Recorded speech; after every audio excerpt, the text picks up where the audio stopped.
여러분은 혹시 담임 전도사라고 들어보셨습니까?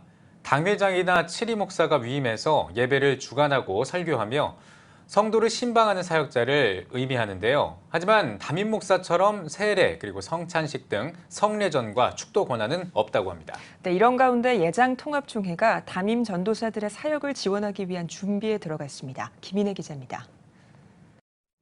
대한예수교장로회 통합총회 훈련원 운영위원회가 실시한 담임전도사 실태조사 결과에 따르면 교단에 소속된 담임전도사는 171명으로 대부분 자립대상 교회나 기도처에서 사역 중인 것으로 확인됐습니다. 연령대별로 보면 50대와 60대가 각각 40%, 29%로 가장 많았습니다. 이들 대부분은 경제적 어려움, 짧은 신학교육으로 인한 목회 현장과의 괴리감, 노회나 총회 관련 행정 미숙, 그뿐 아니라 문화 혜택과 최신 학문적 이해 부족 등 여러 고민을 갖고 있었습니다. 김명희 전도사 역시 사역에 어려움이 많습니다. 특히 예배를 주관하고 말씀 선포, 성도들 신방은 가능하지만 담임 목사처럼 세례와 성찬식 등 성례전과 축도는 할 수 없습니다. 여기에 교회 학교나 전도 프로그램 운영을 위한 재정 부족도 고민입니다.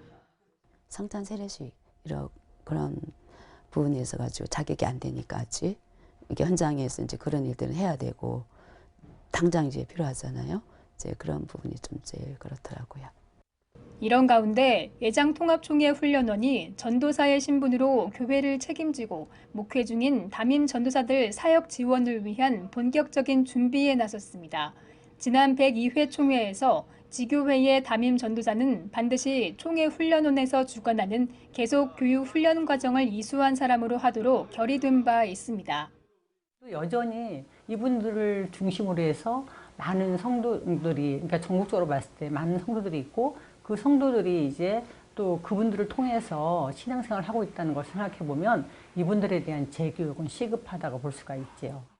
예장통합총회훈련원은 우선 조사된 담임전도사 171명의 학력과 교육 필요 과목, 미래 목사 안수 여부, 성도수, 교회 위치 등 보다 자세한 사항을 확인하기로 했습니다. 또 구체적인 조사를 토대로 예배 준비에 필요한 자료조사법이나 설교법 등과 같이 담임 전도사들이 목회 현장에서 바로 적용할 수 있는 사항들에 대한 교육을 지속적으로 실시할 계획입니다.